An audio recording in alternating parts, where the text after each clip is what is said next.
سعودی عرب پاکستان کے ساتھ دو طرفہ تجارتی حجم کے فروغ کے لیے آزاد تجارت کے معاہدے میں پیش رفت کا جائزہ لے رہا ہے۔ یہ کہنا ہے پاکستان میں سعودی کمرشل اتاشی مبشر بن عبداللہ الشہری کا۔ ان کا کہنا ہے کہ سعودی عرب کے حکام اس وقت ابتدائی آزاد تجارتی معاہدے FTA میں پیش رفت کا جائزہ لے رہے ہیں، جس کا مقصد مستقبل قریب میں تیسرے مرحلے کے متوقع آغاز کے ساتھ پاکستان کے ساتھ تجارت کو بڑھانا ہے۔ اتوار کو میڈیا سے گفتگو کرتے ہوئے انہوں نے کہا کہ 28 ستمبر کو ریاض میں طے پانے والے ابتدائی تجارتی معاہدے، جس میں خلیجی تعاون کونسل کے رکن ممالک اور پاکستان شامل تھے، کے بعد متعلقہ قانونی کمیٹی مختلف امور پر پیش رفت کا بغور جائزہ لے رہی ہے۔ انہوں نے کہا کہ اس جائزے کی تکمیل کے بعد قانونی کمیٹی جامع ایکشن پلان مرتب کرے گی، جس سے تیسرے مرحلے کے آغاز کی راہ ہموار ہوگی۔ انہوں نے مزید کہا کہ یہ مرحلہ خاص طور پر قانونی معاملات کو حل کرنے، اس کے انتظامی امور اور بعد ازاں عمل درآمد کو یقینی بنائے گا۔ انہوں نے دونوں برادر ممالک کے درمیان تجارتی وفود کے تبادلوں میں سہولت فراہم کرنے والے خصوصی اداروں کی موجودگی پر روشنی ڈالی۔ انہوں نے مزید کہا کہ یہ ادارے دونوں ممالک کی طرف سے پیش کردہ مواقع اور سہولیات کا بغور جائزہ لے رہے ہیں اور دو طرفہ تجارت کے حجم کو بڑھانے کے لیے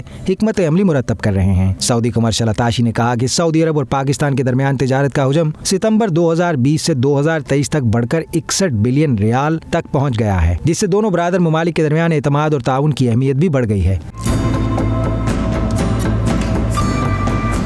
انہوں نے کہا کہ دونوں ممالک ان اعداد و شمار کو دگنا کرنے کے لیے مشترکہ کوششوں میں سرگرم عمل ہیں، جس کا مقصد تجارت کو مزید فروغ دینا ہے۔ امید ہے کہ ہم اس سلسلے میں اپنے اہداف کو کامیابی سے حاصل کر لیں گے۔ مبشر بن عبداللہ الشہری نے کہا کہ سعودی سفارت خانے کے کمرشل ڈپارٹمنٹ نے اہم مواقع کی نشاندہی کی ہے اور پاکستان کے ساتھ دو طرفہ تجارت کو فروغ دینے کے لیے متعلقہ اداروں کے تعاون سے مل کر کام کیا ہے۔ انہوں نے کہا کہ اس وقت پاکستان سعودی عرب کو بڑی مقدار میں گوشت، سبزیاں، پھل اور چاول برآمد کرتا ہے، جبکہ دونوں ممالک توانائی، ٹیکنالوجی اور انفارمیشن ٹیکنالوجی کے شعبوں میں تعاون بڑھانے کے لیے کام کر رہے ہیں۔ انہوں نے کہا کہ مستقبل میں مزید سعودی کمپنیوں کے پاکستانی مارکیٹ میں داخل ہونے کے امکانات ہیں۔ چین پاکستانی اقتصادی راہداری پر تبادلہ خیال کرتے ہوئے سعودی کمرشل اتاشی نے سماجی ترقی اور عالمی تجارت میں اضافے کے لیے اقتصادی راہداری کی بنیادی اہمیت پر زور دیا۔ انہوں نے کہا کہ اقتصادی راہداری نہ صرف تجارت کو آسان بناتی ہے بلکہ مزید مؤثر امدادی سرگرمیوں کے لیے راستے بھی فراہم کرتی ہے۔ انہوں نے کہا کہ سعودی عرب نے اپنے جغرافیائی محل وقوع سے قطع نظر ترقی کی راہوں کے لیے اہم مواقع سے مسلسل فائدہ اٹھایا ہے۔